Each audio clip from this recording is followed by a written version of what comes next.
I'm Maria Menounos, and you're tuned in to AfterBuzz TV, the ESPN of TV talk. Now, let the buzz begin.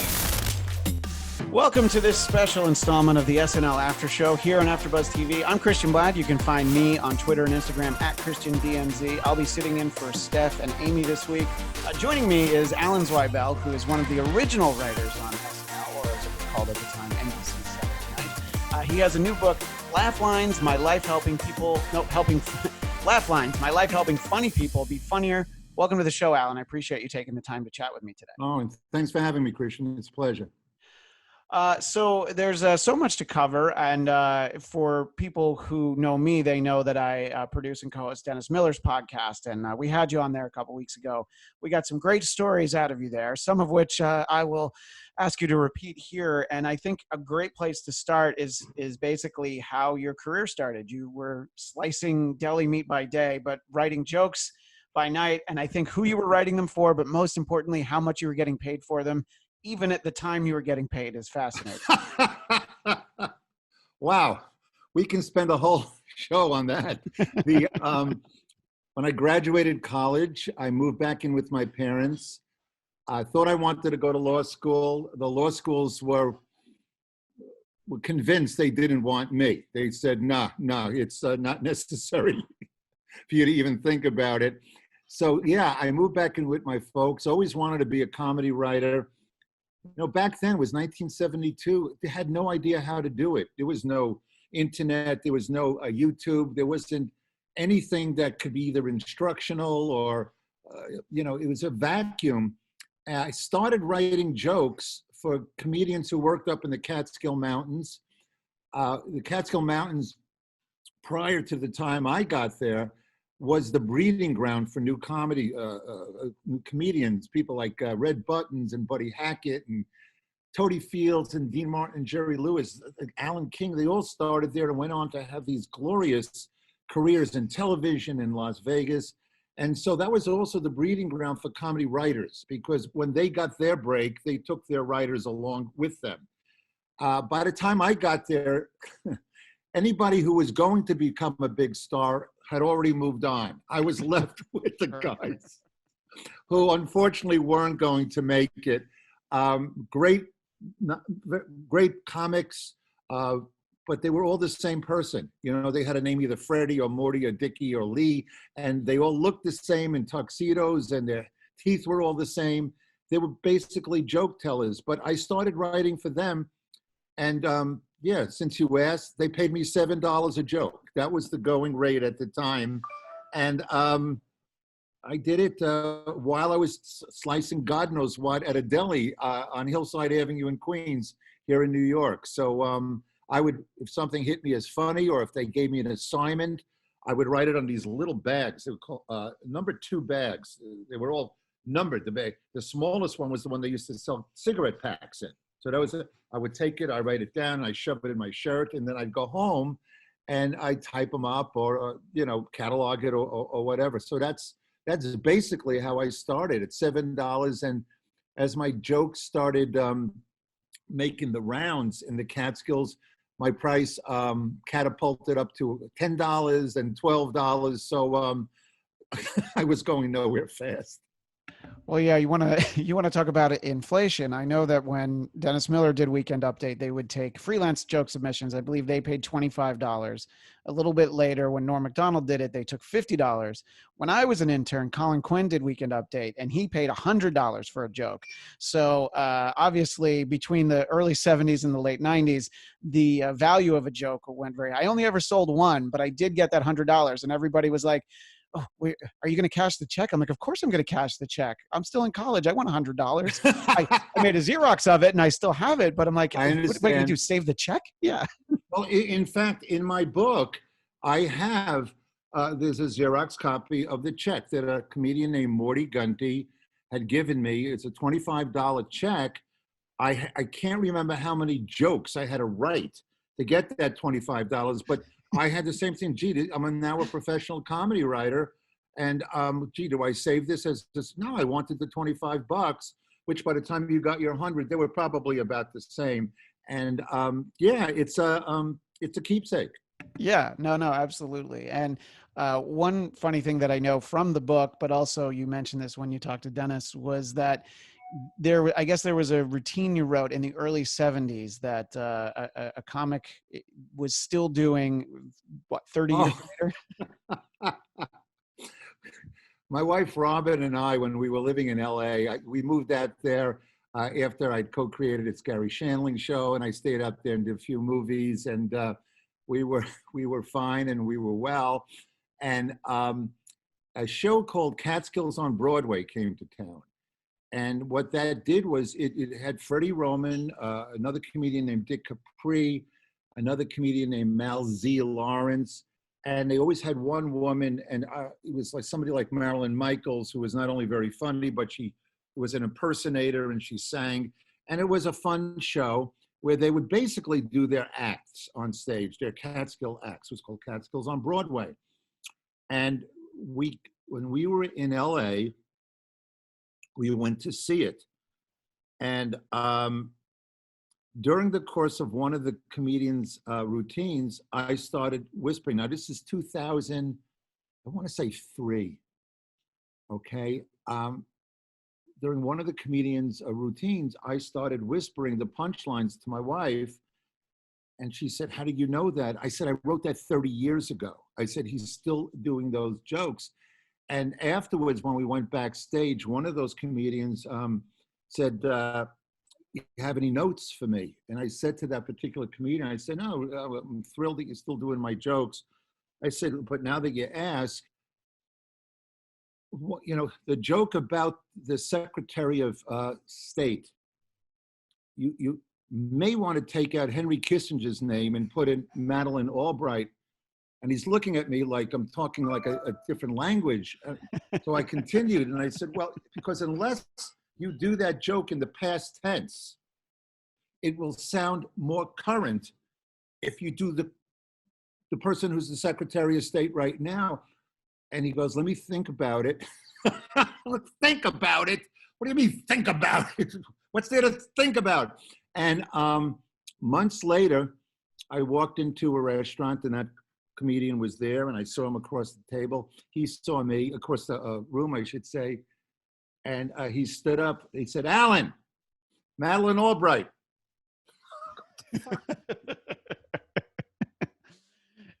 I could understand. They were definitely characters, and Yeah.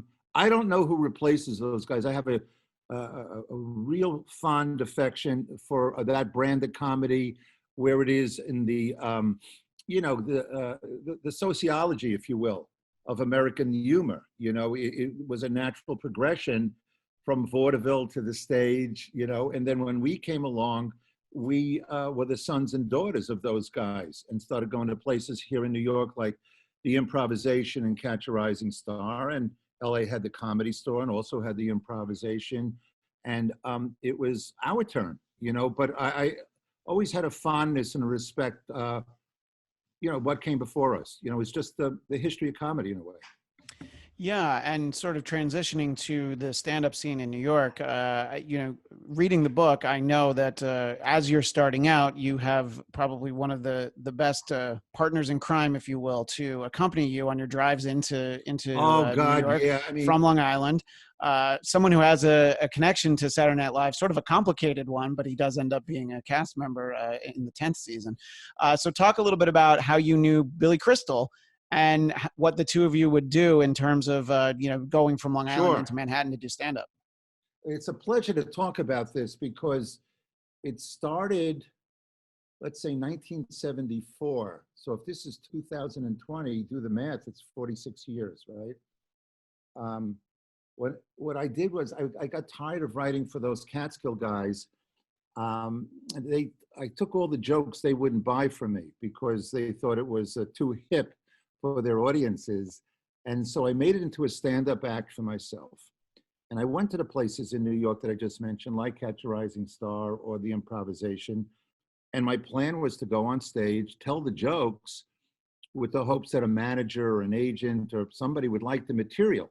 I didn't want to be a comic, would like the material and want to represent me to help me get a job as a TV writer, which is what I wanted to do.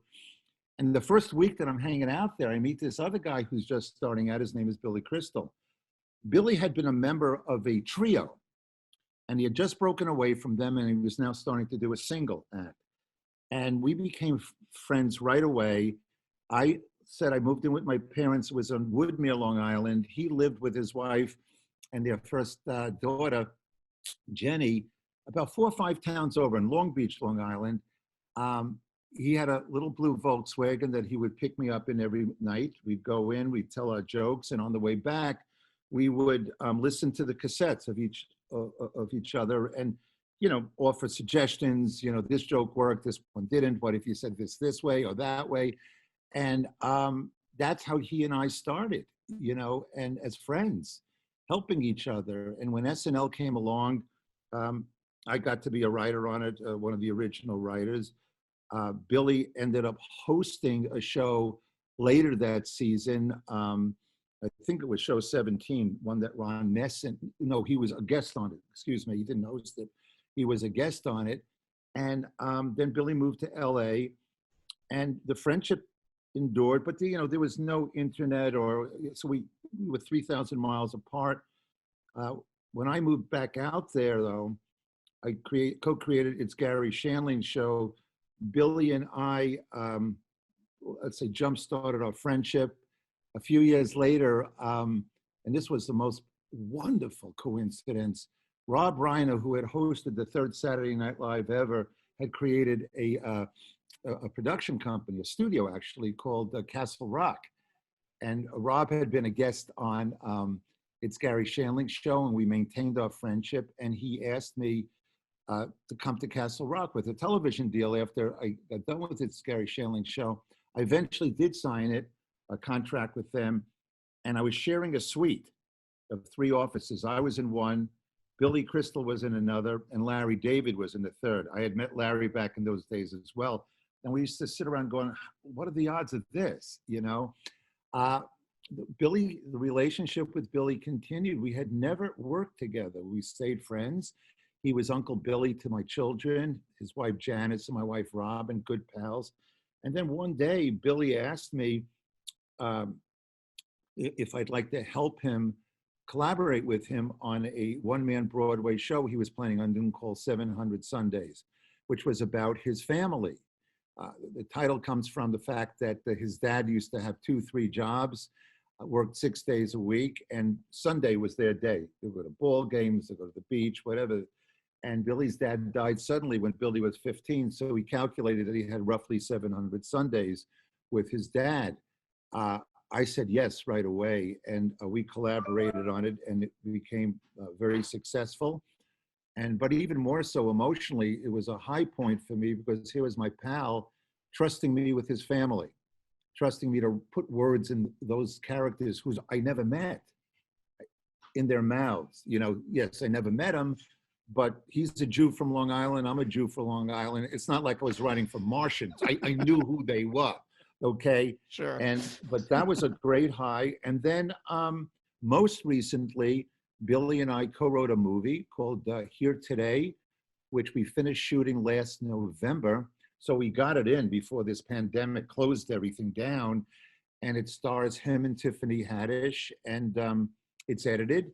I think they have to finish scoring it a little bit, but it's ready to go whenever there are theaters to show them in, you know? Right, so exactly. It's been this most glorious, satisfying work / personal relationship. Yeah, no, and you know, Billy is obviously one of those, you know, huge figures in comedy, and the story of basically him getting cut from the first episode of SNL it's first of all legendary, and it's surprising. Before we actually get to that, though, I did want to talk about how you ended up being one of the original writers of SNL. I think the story of Lorne Michaels going to see you do stand-up is actually very funny.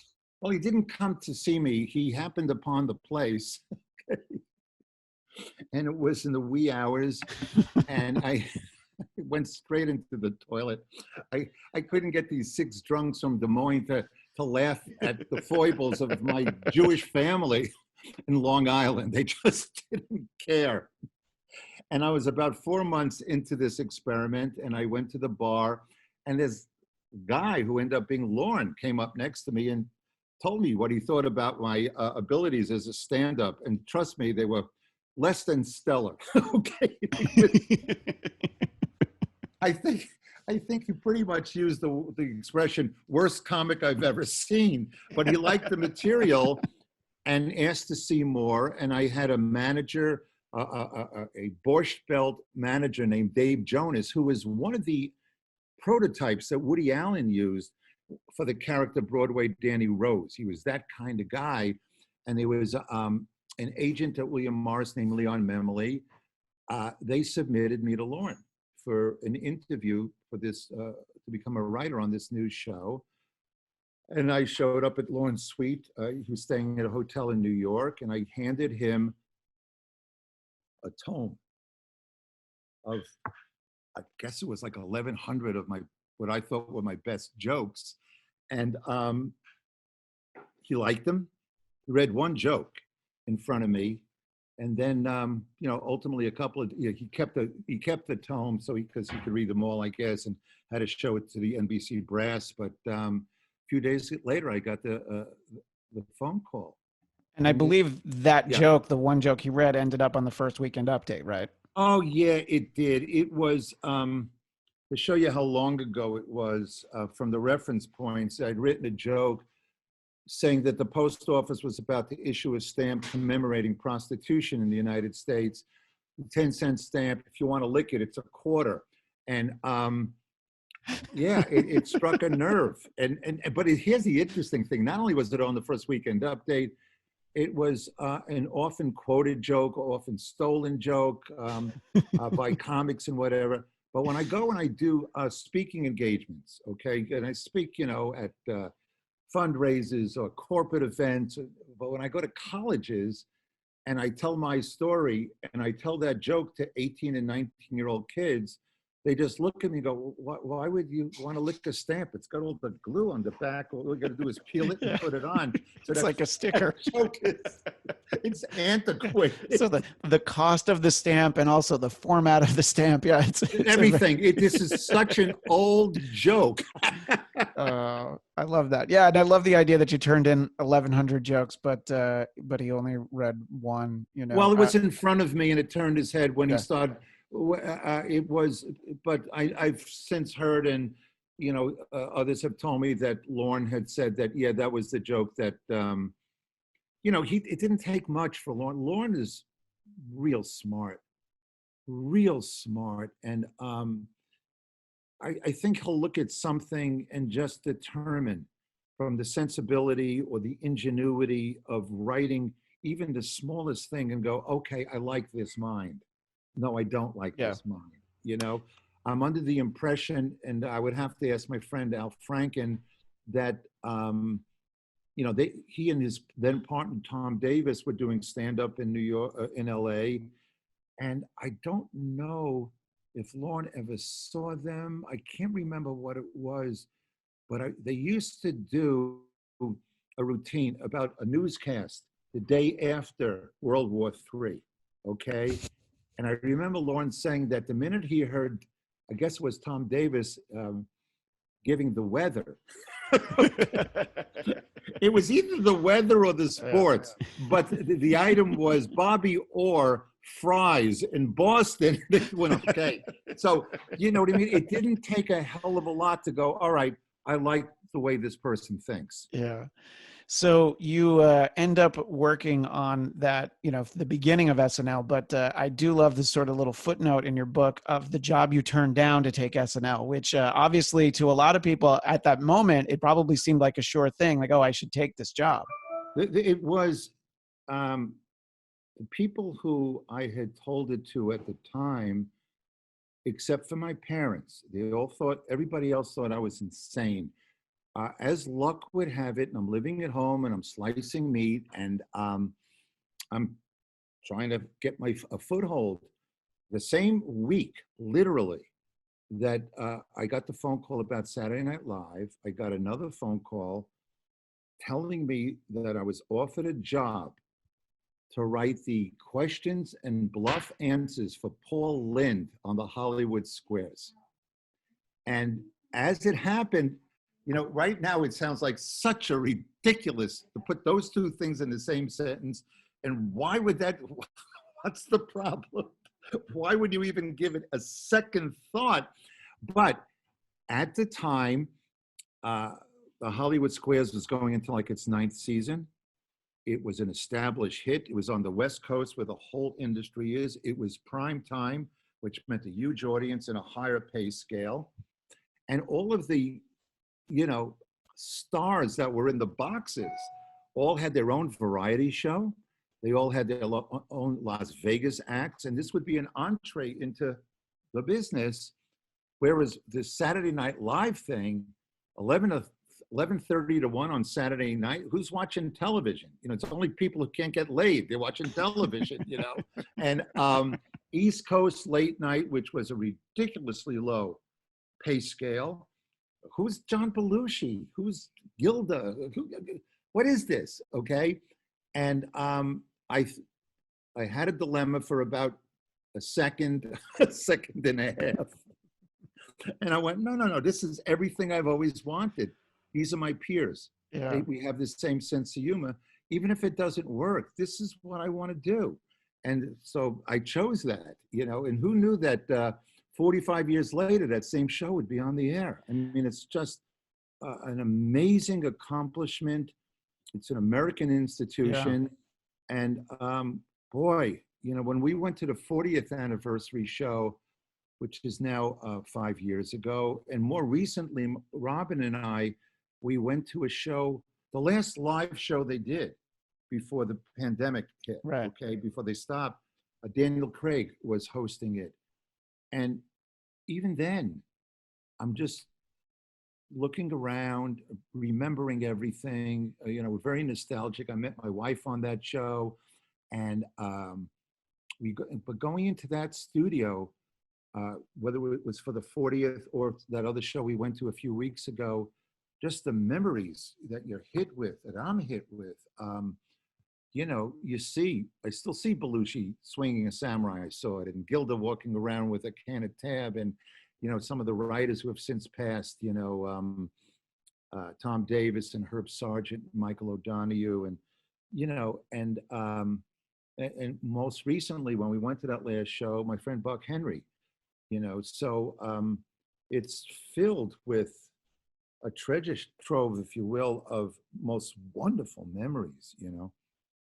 Yeah. And, you know, look, as somebody who only has those memories from watching TV, like being in that studio for the first time, I interned at SNL when I was in college. This was, let's say, the beginning of 1998. And then I was also a page at NBC. So I used to give tours of that studio. So who were the cast back then? It was Will Ferrell.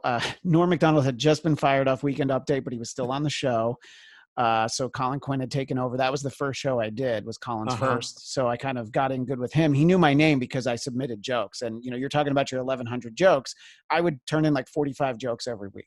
And I did sell one eventually, but it was just like, but it doesn't take long to get to 1,100 if you're doing 45 right. a week. Yeah, exactly. Right? So Will Ferrell, obviously that's the breakout, but you know, Jim Brewer, you know, it's that crop. It wasn't even their first year. It was probably about the third year of that crowd. So they were settled in.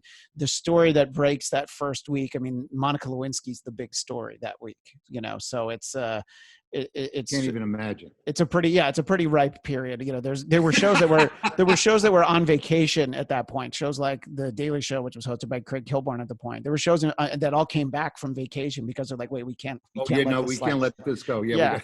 So it was a great time to be there, and you know, most of that cast was so great, and they were nice. And every once in a while, you know, somebody that had been a past cast member would show up, and that was always exciting for me just to have watched on TV. And when I was a page at NBC, I actually did the 25th anniversary special. So that's how long ago it was. But I got to talk to Billy Crystal that day, and he was just like just random. The dressing room we put him in was his old dressing room, and he was talking about it, you know, all the stories from when he was in the cast, you know, which was basically right when I first started watching it live. You know, the reruns used to be on Nick at Night, but that like Billy Crystal, Martin Short cast, that was the first time I saw what the show was, you know. And Larry David was a writer on the show. Right? Larry David was a writer and didn't get one thing on the air. Yeah, and that's where the story for Seinfeld came from, because he quit one Saturday after the show and then panicked on Sunday and then came in again on Monday. And he's like, "Didn't you quit?" And he's like, "No, I was just joking." But He made like nothing happened and just kept on going. That's what I love about Larry. My friend Larry. Back to the original cast. I love the story, about you first meeting Gilda and just how close you were with her, throughout her life, but also just writing with her. And I love the story about basically, you were trying to not be seen, and she gravitated towards you in the office basically the first day. To this room, to be exact, it was July 7th, 1975. And my dad manufactured jewelry, and his place was in New York, 52nd between 5th and Madison. And I used to run errands for him. And as a little boy, even, no matter where the errand had to go, I would go by way of Rockefeller Center. I'd go into 30 Rock, into the great lobby there, because, Johnny Carson was upstairs doing the Tonight Show. There was a show called That Was the Week That Was, that starred, among other people, Buck Henry. So there were people up there doing what I wanted to do someday. And here it is, X amount of years later, and I walk into that same lobby, and I am doing it. And I go upstairs to my first meeting as a TV comedy writer, and we go into Lauren's office where everybody was assembled to discuss what this new show is going to be. And I look around, and I see Belushi, and I see Aykroyd, and I see Franken and Laraine Newman. And I was a big Jewish joke writer for the Catskill Mountain Comedians. I had never heard of Second City at that point, let alone the Groundlings. I didn't know about improv. I was brand new, I was green. And I see these guys on their feet, just kidding around and being funny in the moment, playing with each other.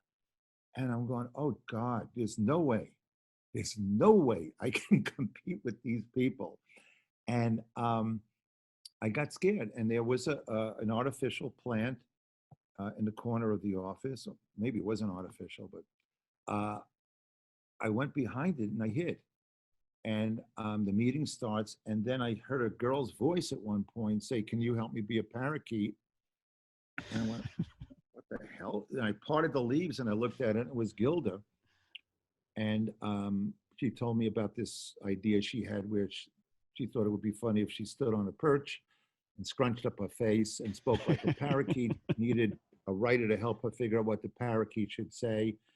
She asked me if I was a good parakeet writer, and I had no idea what she was talking about, but at least somebody was talking to me. I said, I'm a great parakeet writer. Of course. She eventually asked me if there was room behind the potted plant for her, because it was her first TV show and she was nervous too. And it's there that we met and started this, what became a 14-year platonic love affair, if you will. And we wrote a lot together. And you're right, even beyond the show, the friendship continued. Yeah, there was a little lag time because when we left the show after the 5th season, I got married to Robin. We started a family, but we stayed in New York. Gil eventually moved out to LA and married Gene Wilder. And so there was no internet, there was no emails. The 3-hour difference became a thing. And so we were sort of in touch, but not really, And then when I went out there to do its Garry Shandling show, I wanted to jumpstart our platonic friendship. And she would say, yeah, she would accept a date. And then at the last minute, she would always bail on me. And I got pissed off. I remember calling Robin and saying, I don't think Gilda wants to be my platonic friend anymore.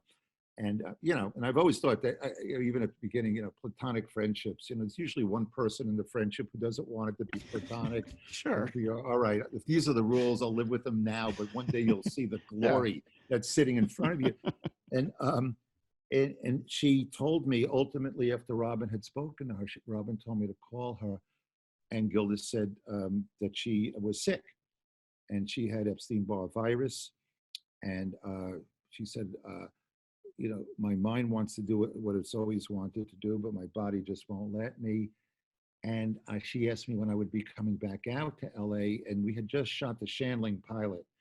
And I said, well, if the show gets picked up as a series, I'll be out in about 6 weeks to hire a staff and to start this show. So she asked me to call her when I came out in 6 weeks. 6 weeks later, I went out there and she came by. I rented a house, and you know, LA, you know, status. Okay. Sure, yeah. No matter whose house you rent or whose you buy, the bigger the star is, you know, the better, you know, it is for your own status. I had rented a house from Larry Fine from the Three Stooges. Okay. So, wow, I'm moving in and these big burly guys are moving in rented furniture. And Gilda shows up at the door unexpectedly with a housewarming gift, which was a big potted plant. And we brought it in and we got to talking. I told her how pretty she looked. I asked her how she felt. And she said that she just found out she didn't have Epstein-Barr virus, that she had ovarian cancer. And I asked, what should I do? How do I help there? And she just said, make me laugh. And that became my role in my platonic friend's life. When she got sick, I'd call, tell her jokes. Garry and I would do a show every week, send her a cassette like it was a Hallmark card. And she eventually appeared on its Garry Shandling show, which was, they thought she was in remission, and it was a very triumphant return. And unexpected, the audience, 300 people, did not expect her to be on. We didn't announce it. And they were very emotional when she came on the set, and it was really great. And as a matter of fact, Garry and I and Gilda, she was feeling good. We have it here somewhere at the house, notes, because for HBO, we were going to create a show for Gilda, which was like a variety, backstage at a variety show. So let's, like Carol Burnett. So you see Gilda, who's the star of the show. You see her at work, you see the sketches, you see the writer's room, and you also follow her home. And we had 2 or 3 meetings, and then ultimately she wasn't in remission. But once again, I had to make my platonic friend laugh. So I went to the hospital, I went to Cedars-Sinai to give blood. And I'm on the gurney, and a nurse comes over and gives me a pad and a pen. And I go, what's this for? And the nurse said, well, Gilda likes to know whose blood she's getting. Write her something nice. She's having a tough time. So I wrote, dear Gilda, I knew I'd get some fluid of mine into you one way or another, which pretty much sized up the whole relationship, you know. That's yeah. I hope I answered your question. No, you did. No, absolutely. I love that answer, and I love reading about Gilda because look, there's no shortage of talented women who were on that show, not just in that cast. I feel like Laraine Newman is wildly unappreciated because of how great she was when you watch that show. And you know, look, a lot of her sketches aren't necessarily, you know, when you cut the reruns down to half an hour, there's so much that comes out of a 90-minute show, Sure. and so. I think that when you get to see the longer versions, it's like, oh yeah, she and Garrett Morris just as funny as everybody else. It's Absolutely. just they weren't the huge breakouts. And yeah, if you only have a half an hour and there's a B sketch or a samurai sketch, you're going to put those things in there. One of my favorite characters that she had, I believe you collaborated with her. I don't know if you created it, but was Rosanna Dana. And to me, the funniest thing about that is, yes, the way that she falls off, but just it starts something about the name. And I understand from reading a lot of books about SNL, Lorne didn't like funny names, but to me, Richard Fader from Fort Lee, New Jersey is such a funny name. Were you involved in that? Do you know that, like, what it was that made that so funny? I co-created the character with Gilda. Rosie Schuster, one of the original writers and one of the funniest humans on the planet, had written a sketch. It was a public service announcement some weeks before. And the public service announcement was for hire the incompetent. Okay. So there were 3 vignettes of people, of characters who were highly incompetent, but please hire them despite their maladies and their deficiencies. Gilda opted to use that dialect and that wig for her vignette. And I think she talked about how she was fired from like Burger King because they found a hair in one of the hamburgers that she served. And then she went like that, you know, and that was it. It was a one-shot thing. A few weeks later, I was having dinner with Gilda, and I'm producing Weekend Update at this point. And I said, listen, you remember that character? I said, why don't we move her into Weekend Update, give her a role, a continuing role, and let her do Consumer Reports. Now, there was, in New York at the time, there was a local newscaster named Roseanne Scammerdella. And I said, you know, not unlike Roseanne Scammerdella, I just threw out the name of another news person. And Gilda, without breaking for a millisecond, said, can we call her Rosanna Dana? I said, yeah, but where'd you get that? There was a song in the 1960s called The Name Game. You put in a name and it was like Johnny, Bobani, Banana, Fanafo, Fanny, Fee, Five. And so like, like stanza number 12, if you put in Roseanne, there was Rosanna Dana comes out or doesn't, but she thought it did and we went fine. If you want to call it that, fine. So that was the funny name that we had given that character. We moved her into Weekend Update, and the first couple of letters that she got that we wrote from viewers that Roseanne would then answer, one was from a Doris Powell, who was a secretary on the show when it started. Another one was from a guy named Bob Van Rye, a really nice stage manager. I don't know if he was there when you were He continued to be the stage manager while I was an intern, I think until about 2000. Yeah. And he would always do this thing that if you, like the first second of the show, you hear the audience laughing because he would do this thing where he would be like, you know, 20 seconds, 10 seconds. And then he would do in a funny voice, like 5 seconds, so that everybody's already laughing when the show starts. It's interesting because when I was there, he was the second guy. The guy was Joe Dixo, who did that. Sure. Yeah, I remember his name from the credits. Sure, yeah. Just inherited that. In any event, by the third, I think it was like the third time we did the character, Gilda became obsessed with my brother-in-law, a guy named Richard Fader, who lived with my sister in Fort Lee, New Jersey. Oh, I love that. I can't remember if Gilda said, let's use his name, or if I made the third letter from him. That I don't remember, but she loved the name, and that became the name for all the rest of the times that we did Rosanna Dana. And we gave that character, we made him a character, unseen, but he used to write in and ask the stupidest questions. Yeah. And so they were really idiotic. So he had this persona, this unseen character that Gilda would answer every time we did the piece. Yeah, and then, you know, sort of the reverse of that is Emily Latella, who's this, you know, quiet, reserved, you know, sits there, and then she just always mishears something, and then she goes on, and then the joke was always never mind. And I would love to see, you know, and even in the reruns, they would usually put just that part of Weekend Update. You would see the big characters. And so I always thought it was so great that it's like, you know, I was like in probably middle school, I was watching these and just like, you know, starting to understand the kind of range that somebody like Gilda had, you know, that you know, and then Belushi would do his things where, you know, he would go on and on about, you know, and Jane Curtin would try and get him to stop, and then he'd have the heart attack, you know. So there was such this wide range of emotions that you would see throughout the show. And, you know, I mean, I think that there were different personalities for all of it. I mean, Chevy, it was just him. But I thought that, you know, you had Jane and Dan Aykroyd, you had Jane and Bill Murray, you know, I think that was the longest stretch that they had was Jane and Bill Murray, unless I'm mistaken. I think so. Yeah. I think it turned out that way. The last couple of years was them. Yeah. Yeah. And you know, it's just so great to see. Obviously that was a part of the show that really stood out to me. Long before I worked for Dennis Miller, I was a fan of Dennis Miller because I would see him and I'm like, they carve out 20 minutes of the show and they give it to this guy who doesn't give a shit about anything. You know what I mean?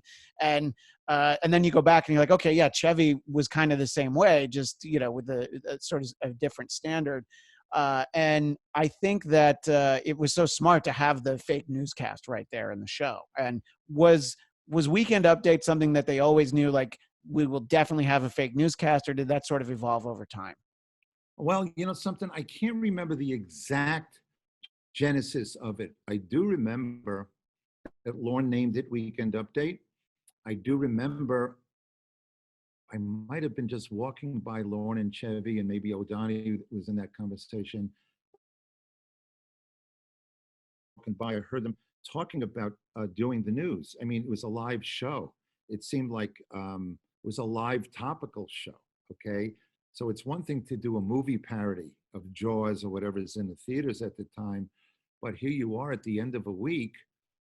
Why not do the news? You know what I mean? To make it topical and take advantage of the fact that you're live. Uh, if I had to bet, that was all Lorne's doing. You know, it was his idea, and you know, Chevy was the guy who did it. That segment was pretty much produced by Herb Sargent, and I contributed a lot because, once again, jokes was what I did. That's how I got to the show. So I became close with Chevy, came closer with Herb Sargent, and who became like a mentor. We were all like 24, 25. Herb was 54. He was the grown-up. He had produced, Right. That was the week, that was the show that I had mentioned Yeah. earlier. And he was a real special guy. He was around, he was a New York writer around the time that TV came into existence. And he was best friends, and he had written for Steve Allen. And I'd go into his office, and I'd see Ben Bradley there. I would see Gloria Steinem. To know Herb Sargent was to be 2 degrees of separation from the rest of the world, you know? So, but yeah, you know, like it was Herb, this older guy who came up with Generalissimo Francisco Franco is still dead. Right. But he would also write jokes that he didn't care if they got a laugh or not. He would write jokes in 1975, 1976 about what we now call climate change. And his philosophy was, if they laugh, fine, but if they don't, well, the fact that you bothered to tell a joke about it maybe will make people sit up and go, gee, this must be a thing. You know what I mean? So he was very well aware of the power of a joke, whether it got a big laugh or not. Yeah, and I know he was with the show for a while because he also collaborated on Weekend Update with Dennis. And, you know, it was basically Dennis and Herb Sargent wrote like 95% of the jokes at that point. So, you know, by that point, he was 10, 15 years further in there. In the book you talk about, there are a few times where, you know, it was so current that you were actually under the desk feeding jokes. I want to hear about that in general. But I know that one of the times is kind of this most infamous show that they did, which was the Live from New Orleans show, where everything basically went wrong. Well, you know, these days I write books, I write Broadway shows, I write movies. And if I'm lucky, they see the light of day 2 years from now. And here, the first job I ever had was on this live show where if you write something on Tuesday, it's seen by millions of people on Saturday. If you write something on Saturday, millions of people will see it that night. And I remember what used to happen was we would have the dress rehearsal at 7:30 or whatever it was in front of a live audience, and you do the whole show. And the show is usually 2-3 sketches too long, right? And after the audience goes, everyone goes up to Lorne's office, and it's determined. This is where Lorne's one of Lorne's genius qualities comes out. If a dress rehearsal, even if it was like lousy, somehow he would reconfigure the show and it would be good. You go, wow, wow. So get rid of the sketches that weren't going to make it in. The writers would tweak the sketches that we wrote that need a little help, whether it's editing or make jokes a little better. And I would do that with my sketches like all the other writers did. And once I gave it to the cue card guy, whatever the changes were, if there was time, I would go upstairs to the 17th floor to my office and watch news. 11 o'clock news, and if something struck me as funny, I would write a joke and give it to them, and it would be on television a half hour later.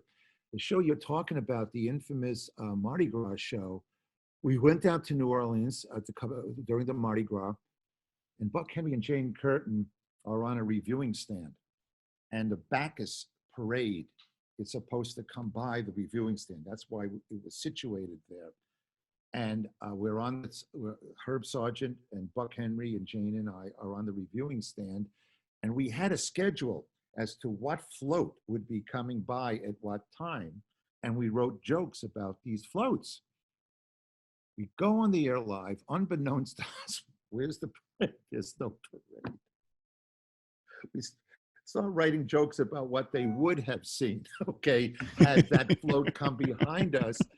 And I remember, and we didn't have any material for this. So I was literally under the desk writing jokes about this non-parade and handing it up to them. Herb was doing the same thing. He was standing. There wasn't room for the two of us, and he was older. If he crouched, I don't know if he ever would have been able to stand up again. So, but we were writing it, and it was on TV.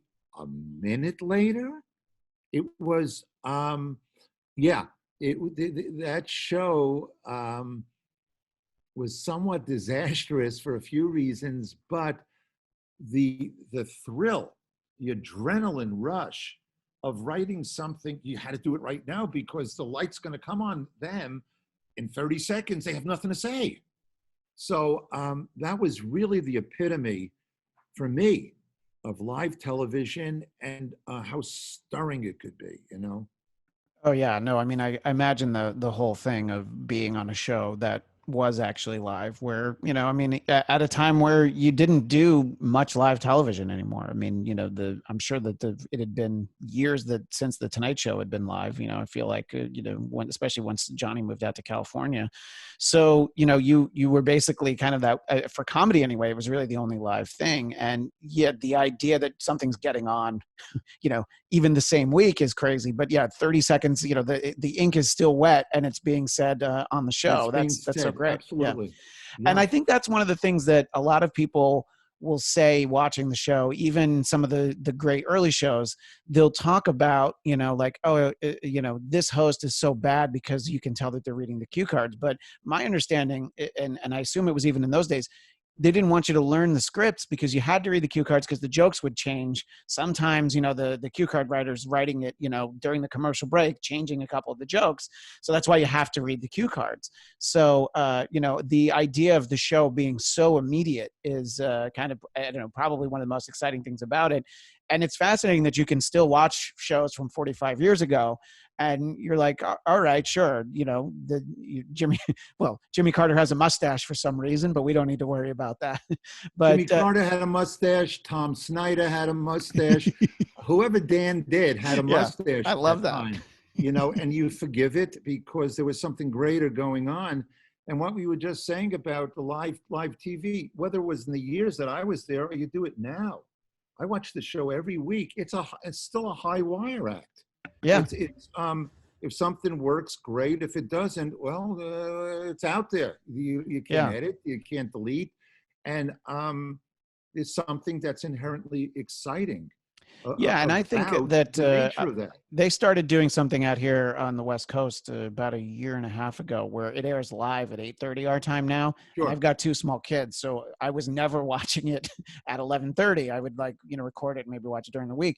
But the idea that I can see it live again is kind of, it adds to that excitement. I'm more inclined to watch it because one, I'm not going to fall asleep, but two, it's like, well, it's happening right now. That's a lot of fun. The idea that it's live across, or at least the continental United States, I think is pretty smart because it's like, all right, so there's one less Law and Order SVU rerun or one less Dateline that airs, you know? So I think that people that will say things like, oh, you know, I guess I'll watch the show for the first time in 10 years or that it hasn't been funny. I mean, I don't think that people watch it because, yeah, look, some weeks you're like, whew, that one was rough. But other weeks you're like, there were like 4 or 5 great sketches in that. I'm glad that I saw it, you know? Absolutely. You look at the talent that's every generation, you know, it's had the benefit and the misfortune is not the right word. it reconstitutes itself in front of us. Okay, it's not like it comes down, it goes off the air and it gets a new cast, and now when they're ready, no, it happens right in front of us. And all of a sudden, John Lovitz comes along, Dennis Miller comes along, Adam Sandler comes along, Tina Fey, Amy Poehler, Rachel Dratch. Kate McKinnon is a gift from God. Yeah, absolutely. Cecily Strong. So you go, Cecily Strong, and you go, wow, these people are great. It's really fun. Look at Keenan. It just Keenan, who's keeps been on, going. I think he's legitimately in his 15th season now. And you'll always hear guys who be like, oh, I don't think I'll ever leave the show, but Keenan just loves it, and he's still there, and he's so good. They had I think they called it SNL at Home episode they did a few weeks ago. Oh yeah, I watched that show. Yeah, I thought that I was fascinated just by the concept of it. I think some of it worked better than others, but it was so cool to see. And there was Keenan being Keenan, and I'm like, well, yeah, of course Keenan's there, And did he have 2 kids with him? Yeah, he did. He had his kids. Yeah. So it was I loved it. Yeah, the concept of it and the spirit of it is what I got off on. Okay, I even wrote Lorna an email the next day. It was so brave, and it was needed.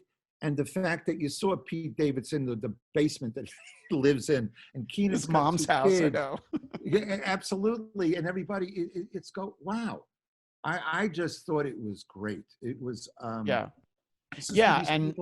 obviously, I think you can't do 20 of those a year, but the fact that they weren't going to be getting in the studio anytime soon, and it'd be great if they do at least another one of those before the end of the season, because we're not going to. Because I'm unaware. Or do they have plans to do it? I haven't heard it. I just would like them to do at least one more, just because that there's no way they can do the studio show at least during this TV season. Who knows about in the fall? But it would be great if what would have been their last show of the season, if they do another one at home where they're saying goodbye and hopefully we'll see you under different circumstances. And there's probably going to be cast members that don't come back next year for whatever reason, so to get one more show for them to shine, I think would be great. And I think that's a great example. I mean, there are these huge moments in the history of the show that, the first show after 9/11 has a great big production. You have Paul Simon, and then eventually after about 10 minutes, they get to the first joke where Lorne says to Rudy Giuliani, can we be funny? And Rudy says, why start now? And then you're like, oh yeah, great. It's okay to laugh, and I think the show has a really important role unlike what other shows really have, Well, I thought that particular joke, why start now? It was so perfect for 1,000 different reasons, like you just said, and just the spirit of this, the acknowledgement of this horrible, horrible calamity, but we're still going to do a show, and then there's that joke. I thought that was one of the most stellar moments. There were a number of them through the show's history, but I thought that one in particular was, wow, that's really cool, Yeah, and obviously the show premiering, in the very recent memory of Watergate, obviously that sensibility is very different, and it's very apparent just watching those old shows years later, like I did. Like I was when they finally put the full episodes out on DVD, I actually bought all of them because I was so excited to actually see the sketches that were the quote unquote worst sketches. And then you see the sketch that aired at like 12:50, you're like, that's funnier than anything I've seen in the last 10 years. And that's the worst sketch in the episode.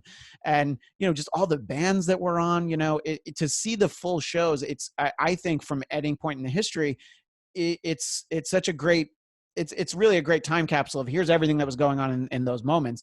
And, especially like in those 80s shows when Dennis and Dana Carvey were in the cast, it's all these like MTV bands with like one hit and you're like, oh my God, I remember this band, so it's always great. And the fact that the show is so current, I think, yes, it sort of dates it in the short term. There's maybe some that you don't rerun for whatever reason, but then to watch them even a few years later, it really takes you back in all of those, in what was going on and what was so important at that time. Like there's tons of sketches about 3 Mile Island, in the final season of the show, because that was such a big deal. It was, it's time capsule stuff. It's stuff that reflects a period of time. what was current then, what was the humor about it. You know, when I was there, Al Franken and Tom Davis, and then Jim Downey as well, they would write the political pieces.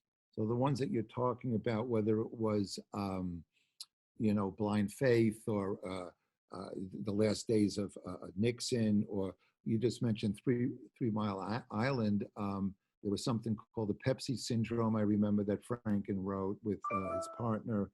I had nothing to do with those. I wasn't smart enough. I wasn't politically astute enough to do it, you know. So the stuff I did was more silly and whatever. But when it came to the political parodies, there were certain things that they did. And if you look at them, and you're absolutely right. What was the big book then? What was the big movie? What was going on in the world? Who was pissing off who? Where was there a war? You know, and you go, oh, wow. It's either nostalgic, or if you're first coming to it the first time, it's a history lesson. It's a history lesson in terms of the events, but it's also the fact, how is it made fun of? How is it portrayed comedically? And it's really interesting. It's very, very interesting to look at that, you know, in retrospect. You know, when we went to the 40th anniversary show, my wife and I were seated, you know, in the audience, and we're looking up, and it was a fascinating sort of experience because there was a live show going on with current cast members and a mixture of older cast members and the current ones. Like, so a Weekend Update, there was Jane Curtin and Tina Fey. I can't remember who the third person was. Maybe it was Amy. I just don't Pretty sure remember. it was Amy, yeah. It was Amy, okay. Okay, so there you had a mixture of the old and the current. Okay, what was then current or the old and the more current. But on the monitors, what you saw at home, but we were in the studio. So while they're changing the sets to whatever the next live sketch was going to be, on the monitors, we're watching old sketches from when I was there, taped up commercial parodies, you know, and it was, you were bombarded by all the different eras, and it was a fun. It's nostalgic without saying, but if you looked at it objectively, you go, oh, that was a thing to make fun of back then. Oh God, I forgot about that, you know. Whereas what was going on the set, when they changed the set, and this and what we saw on the monitors when that was complete, we watched and saw what was happening live. And I think the show ran long. It was 3 hours plus, I think. I can't remember. But I do remember, you know, in that very famous after party, it was, and all I remember saying to my wife was, look what we had the good fortune and the opportunity to be a part of. Look, this is really, wow. Look what we were allowed to be a part of. Look what Lorne did. Look at the people who are here. Look who came through those doors. If you were to have some genealogical chart of all the people on the show, you know, cast members, writers, whatever, and what they've done since and how they infiltrated and became an important part of the fabric of American comedy, American culture. It's fascinating. You know, I had once thought that if you did that with Second City, you would get something similar. But even if you forgot Second City and just started off with the original cast and writing staff for that show, my God, it's overwhelming. You know, and doing this book, Laugh Lines, a lot of the things we're talking about, the nostalgia of it, comes rushing back. And you go, oh, wow. Yeah, chronologically, I remember this. But yeah, but that's when I talk about this in the book. And it's part of the same process. Years later, when we lived in Los Angeles, Rob Reiner has a screening room at his house. And he would show a movie and we would go and watch it. And it was never a current movie. It was always a classic movie. And because he's Rob, he was able to get who's ever connected with that classic movie as a guest there. So we watched the movie and then ask whomever afterwards to dinner to tell us about it, you know? And there was one time, it wasn't a movie, he showed clips from Caesar's Hour and from your shows. And I remember, so the guest of honor, if you will, were Carl Reiner, which wasn't a hard call for Rob to make. You would Dad, hope. can you come over Sunday? And his wife, and Rob's mom, Larry Gelbart, who was a writer on those shows, and his wife, Mel Brooks, who was also part of those shows, and Sid Caesar himself, all of them and their wives, right? And I made sure that, now while they were showing it in the screening room, these people I just mentioned, they were in the back row of the screening room. I made sure that I was in the row immediately in front of them because I wanted to hear what they were saying while we were watching this. Now look at the bodies of work that were sitting behind us. And this is 40, 45 years later, right? And this is what I was hearing. I was hearing Gelbart say, oh yeah, Doc Simon wrote that sketch. And then somebody else would say, yeah, but Woody, meaning Woody Allen, came in and gave him the joke about the raisinette. Okay. Wow. Wow. And we were enthralled. And then after the screening was over and we had dinner, and we had Wolfgang Puck.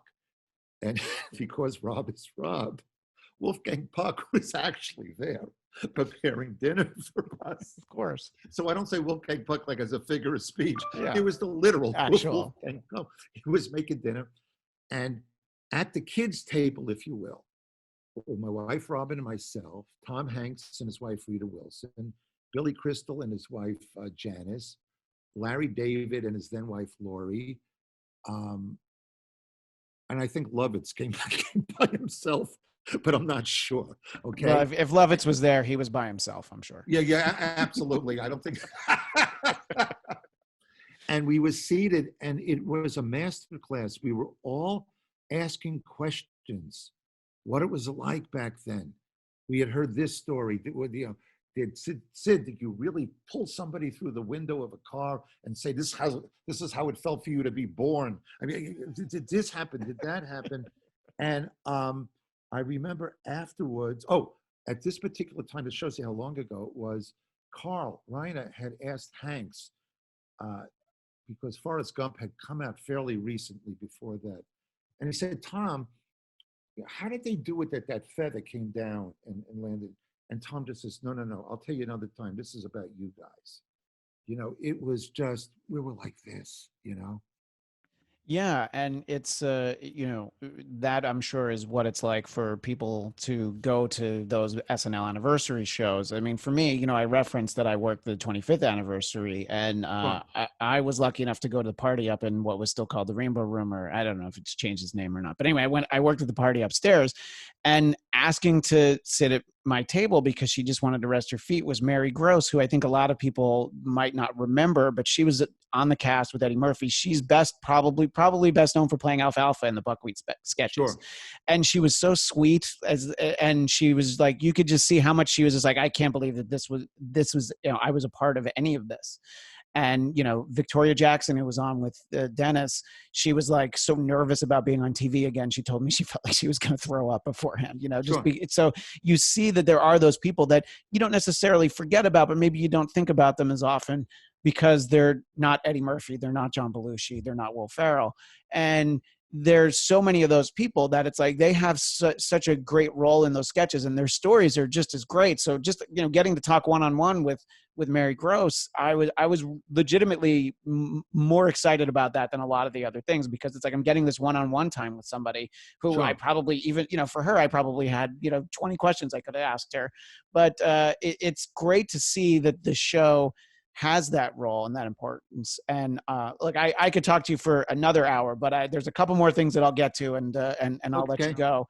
One thing that I'm fascinated about, I always loved the samurai sketches. Now, I know from reading your book that you didn't write the first one, but you did work a lot on them. And I think you actually put in the book, there's a list of samurai ideas you had, right? Talk about how you got involved with it, and just what, the way that I don't want to say formulaic in a way that denigrates it. I mean, it's a brilliant formula that works for the samurai. And you just would plug in these different concepts. Well, what had happened was Belushi auditioned for the show with that character. So it was John's character.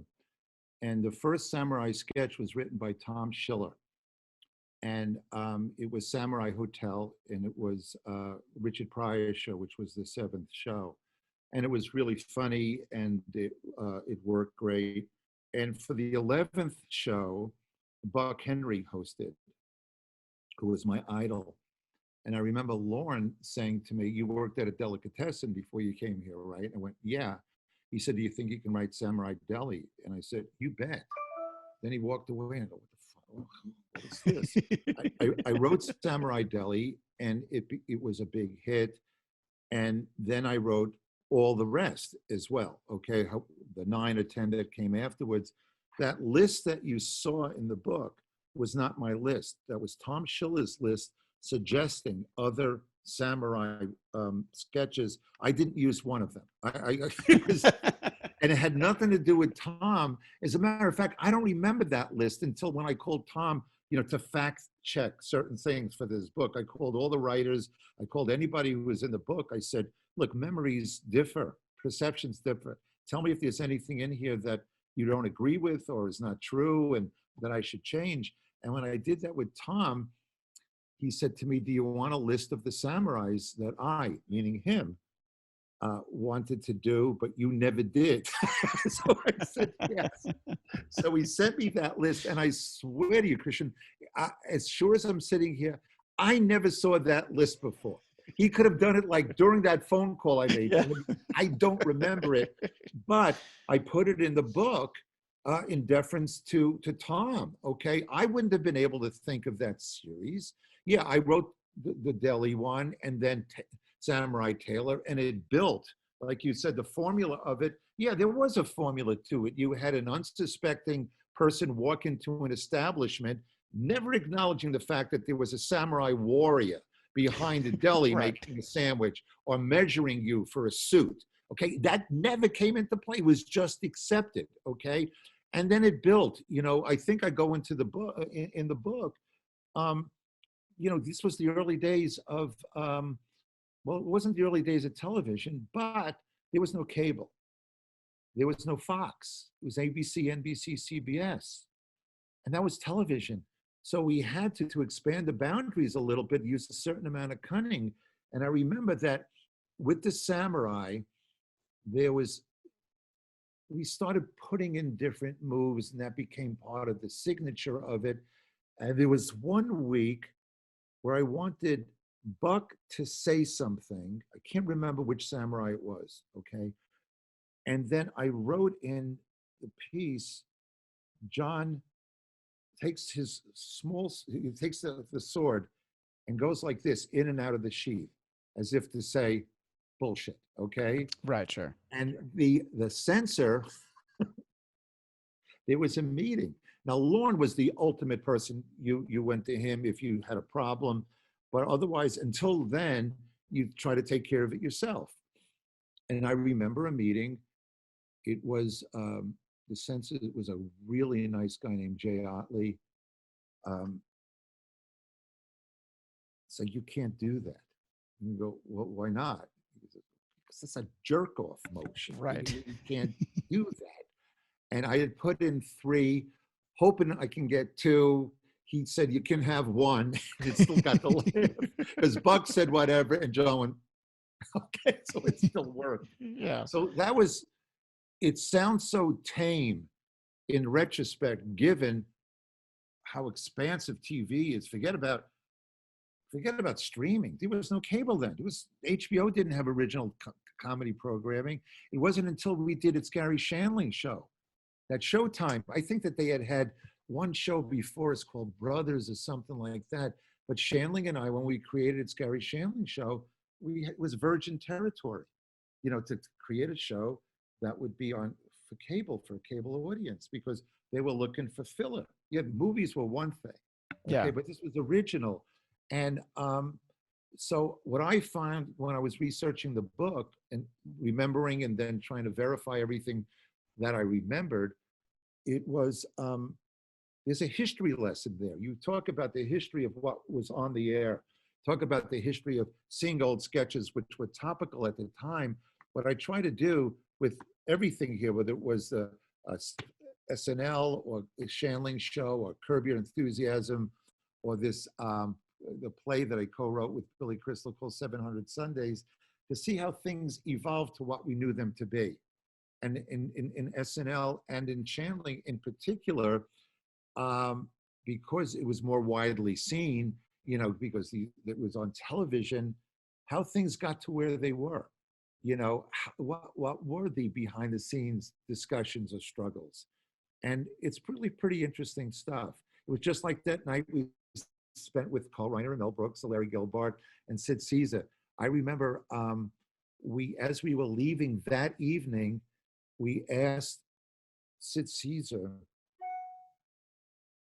how many cameras did you have in the studio? I asked that question because I couldn't figure it out from the different angles, and some of them, the compilation didn't have, in that one, they didn't have a close-up from this angle or the two-shot. How many cameras did you have? And his answer was, that depended on whether the Dodgers had a home game or not. There were like 7 cameras in New York. Right. And if Khrushchev was landing at the airport, one went there, and okay? Oh, that's so and funny. there's a picture my wife has. It was me, Hanks, Lovitz, and I want to say Billy. When I asked that question, and he said that depended on whether or not the Dodgers had a home game, the 4 of us, the picture, the 4-shot is all 4 of us going like that. Yeah, and I looked for it ferociously to include it in the book. We couldn't find it. It's here somewhere. But yeah, so that stuff, anybody who's a student of the medium, whether it's this book or other books about it, how did that come about? How did the medium itself grow to accommodate and make those decisions? Yeah, and I feel like at some point I could have a whole conversation with you about Garry Shandling, and It's Garry Shandling Show, I think was great. I think a lot of people focus on Larry Sanders Show, but I think that they're missing how great It's Garry Shandling Show was. I remember we had Garry on with Dennis Miller on the old radio show when that first came out on DVD. And so I have a set of that, and I watched it because I actually only saw it when they would air the reruns on Fox, because my family wasn't paying for Showtime. You know, I get it. We would have the free trial of HBO once a year, and that was it. But and I love that show, but I also love Garry so much. And I remember, like, when I would talk to him before he would be on with Dennis, like, I would get to talk to Garry for like an hour on the phone, just me. I'm a radio producer. Why is he taking the time out? And he was so funny. Even his email address was funny, you know. I need email. Like, right? I need email. And I was just like, of course his email address is funny, you know. And it was just, I just couldn't believe that. That's, you know, look, it's very small behind the scenes stuff, but I'm getting to talk to Garry Shandling. And I knew your name forever because Alan Zweibel, you know, right there at the bottom of the writers list in the reruns on Nick at Night, you're not going to miss that name. And then I'm like, oh wait, that's in the Garry Shandling Show too. It's kind of the same time period. So I was, you know, I knew who you were long before I knew who you were, because I was like, this apparently this guy's funny. He's, you know, involved in some of the greatest things ever. Thank you. The final thing I want to talk to you about, sure. It was the same final thing when you were on with Dennis, but I want to talk a little bit more in depth about apparently, by everybody's estimation, the Milton Berle show was the worst show of the show ever. And that was why I was excited when they started putting them out on DVDs, because I had read books about this Milton Berle show and they never showed it. You couldn't see it anywhere. And so I finally got to watch it, and I'm like, okay, it's not great, but it wasn't like on screen wasn't the train wreck level that I was anticipating. But talk about why that week was difficult. And then of course, how that week started for you is it has to be my favorite story in the book. Well, what happens, look, I have not seen that show in reruns. Okay. So if it was done 40 something years ago, I haven't seen it. What we all tend to remember is the process.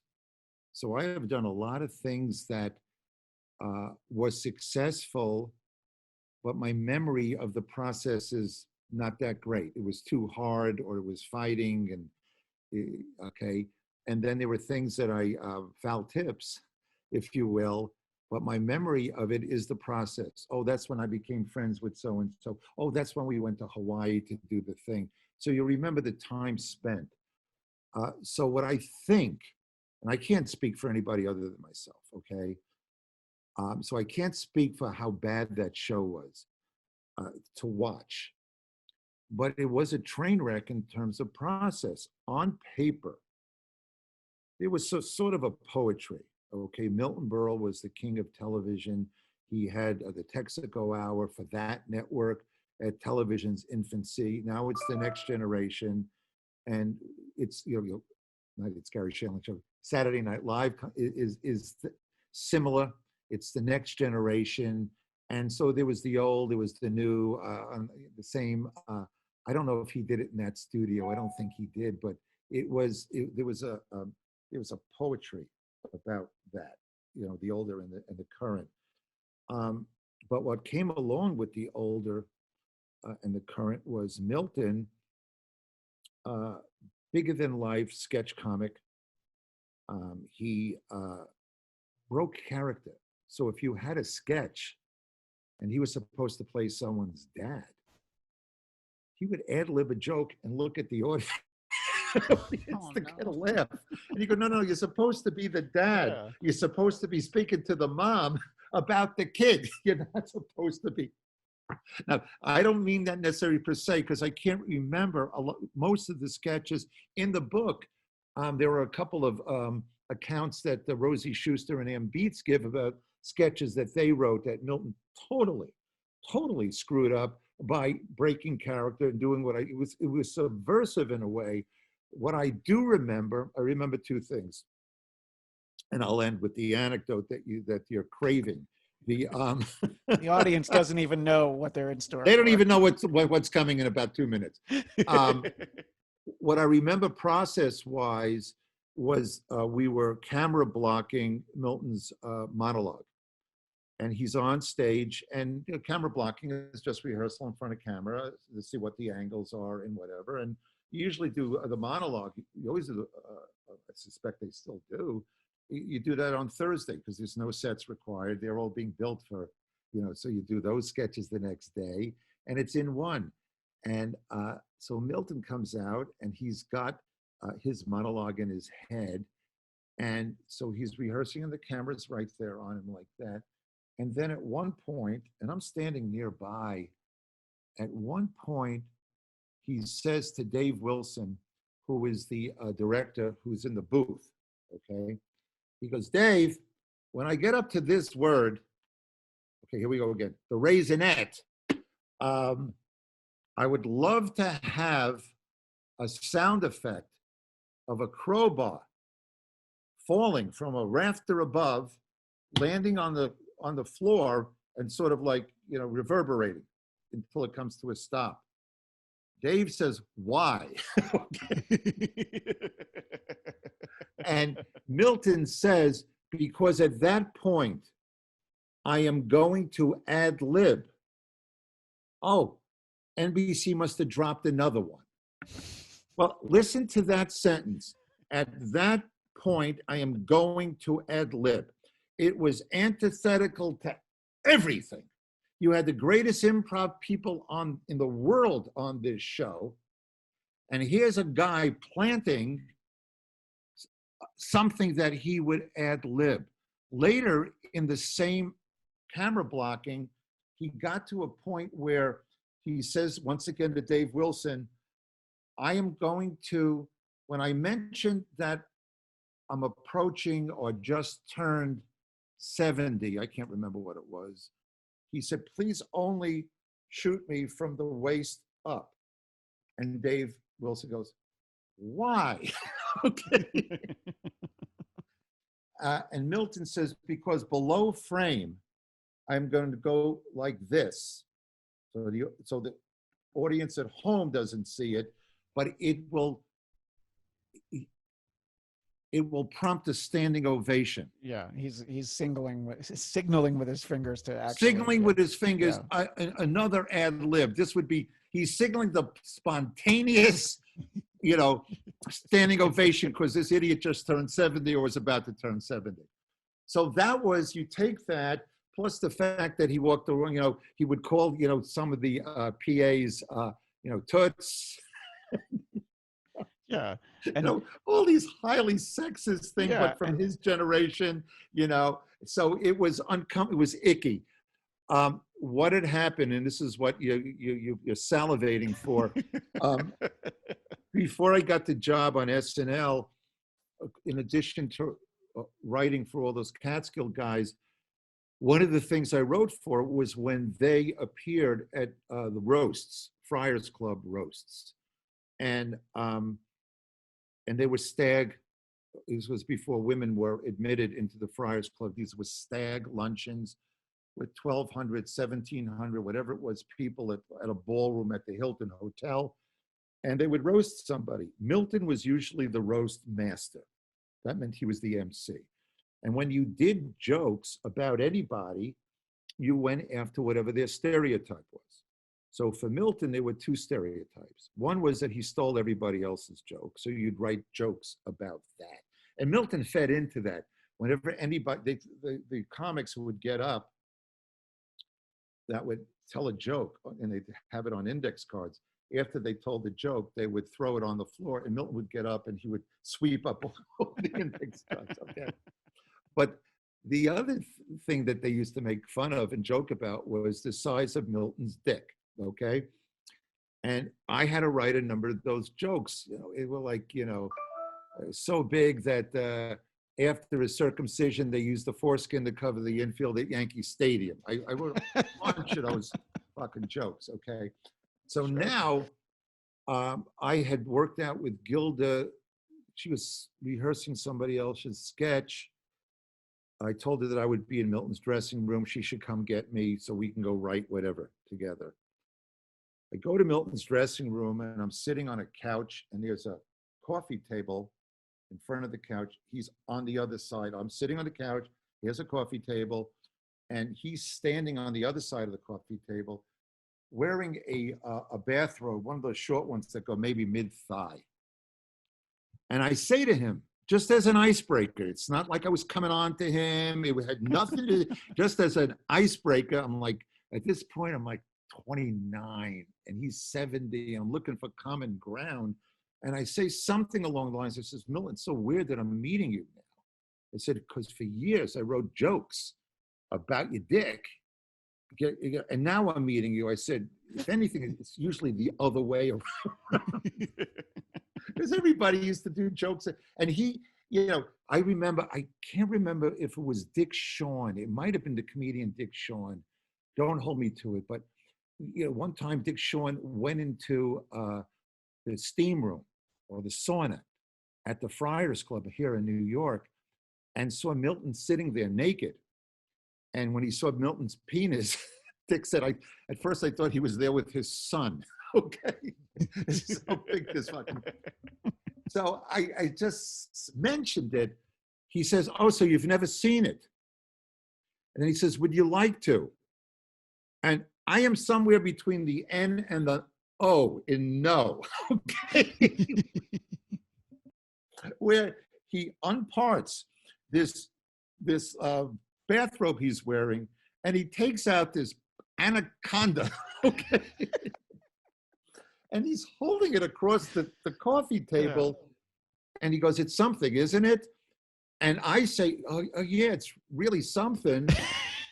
As Gilda knocks on the door and opens the door, goes, wait, Belle, and she sees me looking into this, one-eyed trouser snake, and she goes, I'll see you later, and she leaves. So yeah, that's when and anybody that I've told this story to who may be dubious about it, they realize that it did happen because Milton would show it to anybody, whether they wanted to see it or not, as he did with me. He was known for, hey, take a look at this. Yeah, of course. Well, you can get stories like that. And another one that I like that I won't have you tell now is just running into Frank Sinatra at a restaurant. I think that, your daughter's misbehaving and runs up to Frank Sinatra. I think that interaction's great. You get stories like that in Laugh Lines, My Life Helping Funny People Be Funnier. Alan Zweibel has been our guest.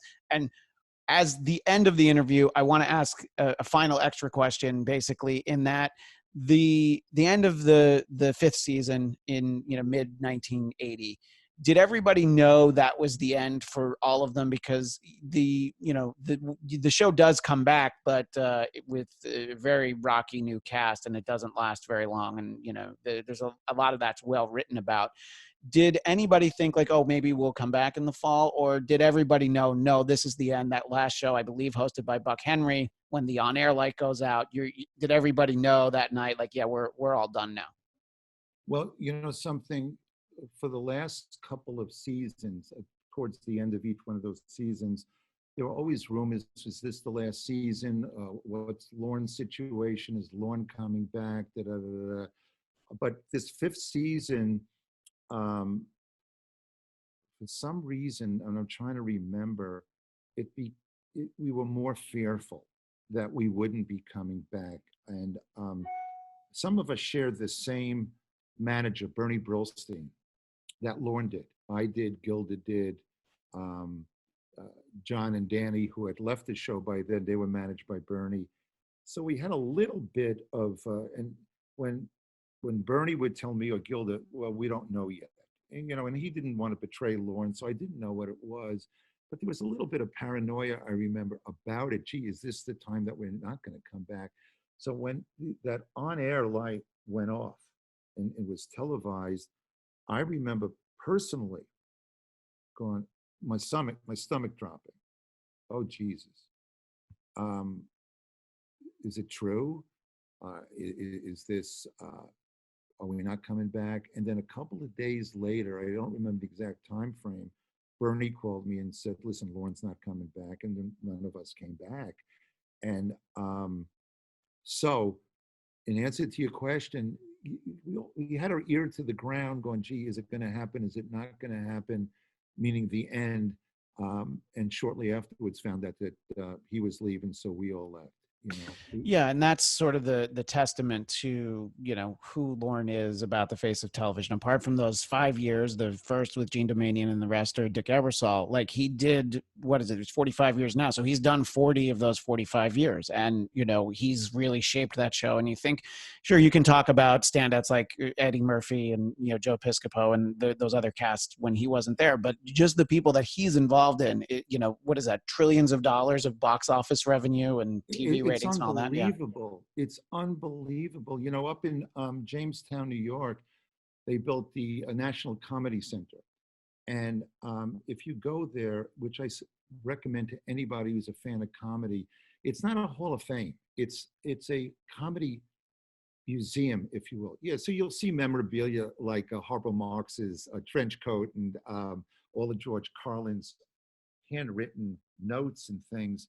But it's so interactive. You type in a name and you just see all the people that person worked with. You can call up any comedy sketch from any era. You can call up any episode of any sitcom. Carl Reiner gave all of his archival things to them. So I think you're talking to Norman Lear. So it's just growing and growing and growing. It's only been open for about 2 years. And the reason I mention it is, if you put in SNL, what comes up, like I said before, the genealogy of not even so much box office, and I'm sure they have that, is who that show begat and put out into the world. And they affected television, and they affected movies and Broadway, and now Netflix live streaming, and it's just astounding. It is astounding. Yeah, and there's so many instances of, people will forget, Julia Louis-Dreyfus was on for a number of years. Robert Downey Jr. was on for a year. There's all these people that Ben Stiller did like 3 shows, So Anthony Michael Hall. Yeah. I mean, Randy Quaid. Yeah. So you talk about the people that it's almost a footnote because they're big stars in their own right, like Ben. But it's almost a footnote. Oh yeah, he was there for a couple of shows right. or years. And wow. Yeah, and you get a lot of like people that were writers that you never even realized, in later years. people talk about him differently now, but Louis C.K. was a writer and it just didn't work. Somebody like Sarah Silverman was on camera. It didn't work. And then you see people who are good in other Adam roles. McKay. Yeah. Adam McKay. Right. Yeah. I mean, my God. So it's just astounding, isn't it? Yeah, no, exactly. Yeah, Adam McKay was there during the era that I interned, and so like, I'm like, oh, that's the guy who makes like The Big Short and all these movies. Anyway, I've been very stingy with your time, Alan, but you have been very generous with it. We've talked for about 90 minutes between now. the two of us. You see, that's where we differ. Yeah, I'm generous, and you just take. I just take. But here's what I'm going to do. I'm going to write you a check for $7, and I think we'll be even. Wow. Okay, good. No, we're good. And I'll mention the book title one last time, Laugh Lines, My Life Helping Funny People Be Funnier, Alan Zweibel. It's a great book. There's so much more to dive into. Are you online? Are you on social media at all? Or should they just look for the book and they'll find everything? Look for the book. There? You can get it on my website, alanzweibel.com. You can go straight to Amazon and get it there. It's gettable. It came out a couple of days ago, and it's, I guess, right now people are looking for something that's a diversion and maybe a couple of laughs, because it's doing very well right out of the box. Yeah, and this is a perfect diversion. If you love SNL, you love comedy, this is a great book. And look, you can get your books digitally. If you don't want to open the mail, you can still get it that way. Yeah. So open your Kindle, it'll be right there. It's right there. You can get it right now. Anyway, Alan, thank you so much. I've been Christian Bladt, and I'm sure that the ladies will be back as soon as there's a new episode of SNL. You'll see Steph and Amy then. If you want to keep in touch with me, I'm on Twitter and Instagram at ChristianDMZ. And the show I referenced earlier that I produce and co-host is the Dennis Miller Option on Westwood One. And I have my own podcast called The Blattcast, BLADTCAST.com for more info. That is all the time now. Thanks again to Alan Zweibel, and we will see you all soon. Thanks. Our founder, Keven Undergaro, and me, Maria Menounos, would like to thank you for tuning in to AfterBuzz TV.